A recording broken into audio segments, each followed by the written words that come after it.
Regresamos, al principio del programa les comentamos que nos acompañaba Laura Guzmán, nos acompaña Laura Guzmán, nutricionista de Baraná. Esa palabra nutricionista siempre me trabó, Laura. Laura, ¿por qué es importante que los adultos mayores cuiden su dieta?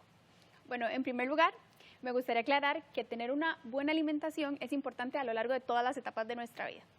Es muy importante que las decisiones que nosotros tomamos, ya sea el tipo de alimentos que nosotros seleccionamos, la forma en cómo los cocinamos o si realizamos actividad física, va a definir la forma en cómo vamos a envejecer.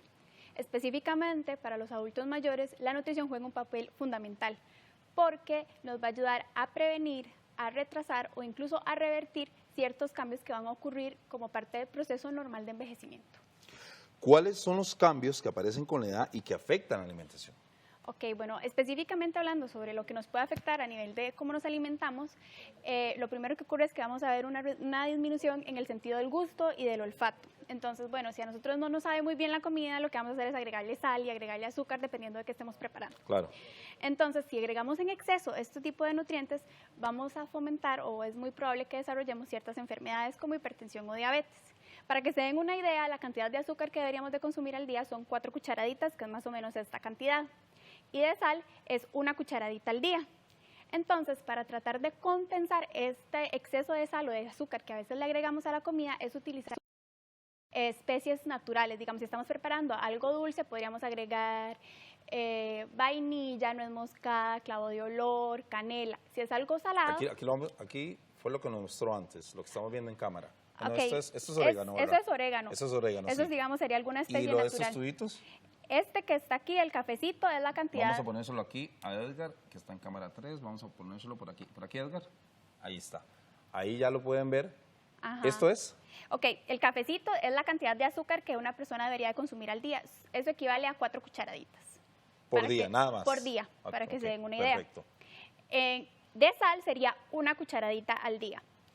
Según estudios, estamos consumiendo el doble, 2 cucharaditas al día de sal. Y este consumo va a aumentarse en la población adulta mayor por esta digamos, claro. esto que pasa con el gusto.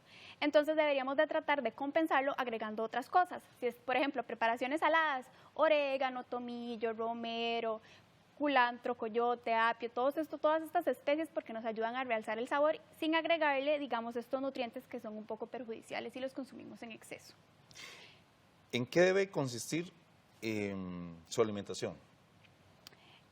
Ok, la alimentación no es que es específicamente para adulto mayor. Vamos a ver, los nutrientes que se utilizan para las personas jóvenes van a ser los mismos que utilizamos para la persona adulta mayor. Lo que pasa es que las necesidades van a ir variando, ¿cierto? Entonces, en primer lugar, no vamos a pensar en alimentos buenos o alimentos malos.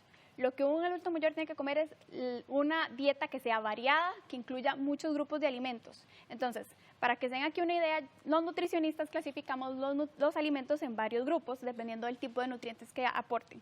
Entonces, por ejemplo, aquí vemos las harinas, aquí puede ser el pan, el arroz, la tortilla, los espaguetis, ¿ok?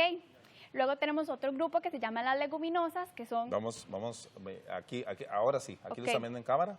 El pan cuadrado. El pan, la pasta, digamos, puede ser el arroz, esto, digamos, puede ser una tortilla, puede ser... Vamos a bajar este pancito por aquí. Ah, bueno, es que como hay varios tipos de panes, este puede ser el de... Vamos, el conocido como el baguette. Ajá, exactamente, o una tortilla. Entonces, este sería el grupo de harinas.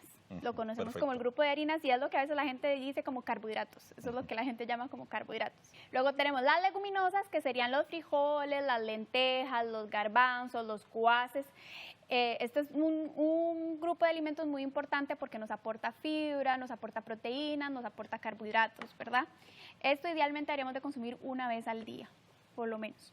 Luego tendríamos el grupo de las frutas, que bueno, puede ser banano, puede ser piña, puede ser manzana. Ahí tenemos... Aquí hay un banano, esta es una ensaladita de frutas. Este es el banano, vamos a ver dónde está. Bueno, aquí están vamos a mostrarlo ahí. Estas son las frutas. Ahí venimos con fresas, piña, melón, papaya. Sí. Todas las que tengan. Es muy importante que incorporemos aquellas frutas que tienen un poquito de cáscara, ¿verdad? O las que tienen estopa o la granadilla, porque esas tienen un poquito más de fibra. Ahora, luego tenemos los lácteos, que es, digamos, en lácteos vamos a hablar... de leche que está allá en la esquina. Vamos a hablar de leche y de yogur. el queso no se considera un lácteo. ¿Por qué? El queso se considera una proteína, es una proteína de alto contenido de calcio, pero no es un lácteo. Entiendo. ¿Okay? Sí. A nivel de nutrientes es un poquito más, es diferente la cantidad de carbohidratos y proteínas que aporta.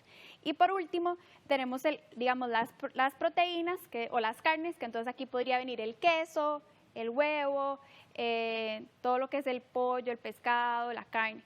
¿Ok? Entonces la idea es que la dieta de los adultos mayores incluya la mayor cantidad de nutrientes posibles o de grupos de alimentos. A veces puede ser que por alguna circunstancia no consumamos algún alimento, digamos, por ejemplo, una persona diabética no debería consumir miel o, digamos, no debería consumir algún confite, pero eso es algo muy puntual y específico para una situación específica. Voy a hacer una pausa aquí. ¿No debe consumir un confite o no debe consumir confites muy seguido? Bueno, es que una persona que tiene diabetes... Sí, sí, claro. El confite por sí mismo solamente es azúcar y él tiene digamos, es mejor que estos carbohidratos que los está consumiendo sean, digamos, carbohidratos más complejos, que duren un poquito más en formarse en pequeñas moleculitas de azúcar, digamos, que se convierta en azúcar pura, por decirlo así. Entonces, este confite no debería de consumirlo, sí, y debería de preferir, digamos, por ejemplo, podría ser todavía algún chocolate que sea como más... los chocolates que son un poquito amargos, digamos que tienen menos contenido de azúcar simple que un chocolate, digamos, claro, que tenga leche, por ejemplo. O podría sustituirlo por alguna fruta o alguna cosa que tenga un poquito más de fibra y que no sea solamente azúcar por azúcar, porque no es nutricionalmente muy interesante, por decirlo así. ¿Verdad que no es muy difícil hacer este cambio? Estamos acostumbrados a tomar el fresco con mucha azúcar. Y si nos sirven un fresco con poca azúcar, no, yo le voy a echar azúcar. Pero ese cambio no es tan difícil hacerlo. Se puede hacer paulatinamente. Paulatinamente disminuir el consumo de azúcar. Sí, digamos, si usted le echa 3 cucharadas de azúcar al café, empiece por agregarle 2 y luego va reduciéndolas a 1. Y lo ideal sería no agregarle, porque el azúcar solo es azúcar y no está aportándole nada al organismo, solamente azúcar. Entonces uno ir reduciéndolas paulatinamente. O, digamos, por ejemplo, si usted de agregarle como sirope o alguna otra cosa, entonces también ir reduciéndole en cantidades. Digamos, de forma paulatina, ir sustituyendo, digamos, por ejemplo, un jugo que tenga una piña bien madura, realmente no ocupa azúcar, usted lo va probando y realmente con el azúcar de la fruta es suficiente. También, exactamente. Que es muy dulce y para qué lo vamos a endulzar más. Exactamente. Laura, ¿existe el mito que las personas adultas mayores o disminuye el apetito o realmente no quieren comer? Bueno, hay un cambio que puede ser que nosotros empezamos a sentir un poquito menos de hambre, porque nuestras necesidades energéticas o la cantidad de energía que nosotros vamos a ocupar va a ser menor conforme vayamos aumentando en edad. Pero esto a veces sí que puede generar, o no nos fijamos que hay otras cosas detrás de esta inapetencia. Por ejemplo, puede ser que tengamos que nos falten piezas dentales, que la prótesis dental no se ajusta correctamente, entonces si a alguien le duele comer, claramente no va a querer comer, entonces claro, eso hay que tener cuidado. Por otro lado, digamos, ahí como parte del proceso de envejecimiento, nuestra secreción de saliva se reduce, nuestros jugos gástricos también, la secreción de jugos gástricos o a nivel intestinal se reduce. ¿Y eso en qué afecta? Bueno, puede ser que tengamos digestiones un poquito más pesadas, que la absorción de ciertos nutrientes no sea tan efectiva y a veces el intestino se vuelve un poquillo más perezoso y entonces genera un poquito de estreñimiento. Pero entonces nosotros podríamos, digamos, si la persona dice que no tiene como mucha hambre, podríamos tratar de buscar preparaciones que sean densamente calóricas. ¿Qué quiere decir esto? Que en un poquito volumen tengamos muchísimos nutrientes. Entonces, por ejemplo, si vamos a hacer un puré, nosotros le vamos a agregar leche y le agregamos mantequilla generalmente. Pero también podríamos agregarle queso rallado y esto aumenta, digamos, el valor calórico del plato y sigue siendo, digamos, una... En lugar de preparar una sopa, podríamos preparar una crema y agregarle huevo, agregarle queso, podríamos ponerle papitas, zucchini, zanahoria, lo licuamos todo y ya es un plato completo que tiene todos los grupos de alimentos y que es muchísimo más saludable. Para las meriendas podríamos hacer algún batido, entonces por ejemplo podríamos tener un vaso de leche, agregarle banano, ponerle avena y entonces ya lo estamos haciendo muchísimo más energético, tiene muchísimos más nutrientes que solamente nos tomemos el vaso de leche normal. Entonces eso nos ayudaría como a tratar de meter calorías escondidas sin que nos demos cuenta. Laura, tenemos mucho que conversar acerca de este tema. En próximos programas vamos a estar profundizando más en lo que es la alimentación y la nutrición en las personas adultas mayores. Vamos a ir a una pausa, Laura, pero después del corte nos va a acompañar don Jorge Vindas. Don Jorge Vindas es el fundador de la Asociación Península de Nicoya, Zona Azul. Él nos va a hablar acerca un poco del trabajo que se realiza en la asociación y un poco de los factores de la longevidad. Después de la pausa venimos con don Jorge.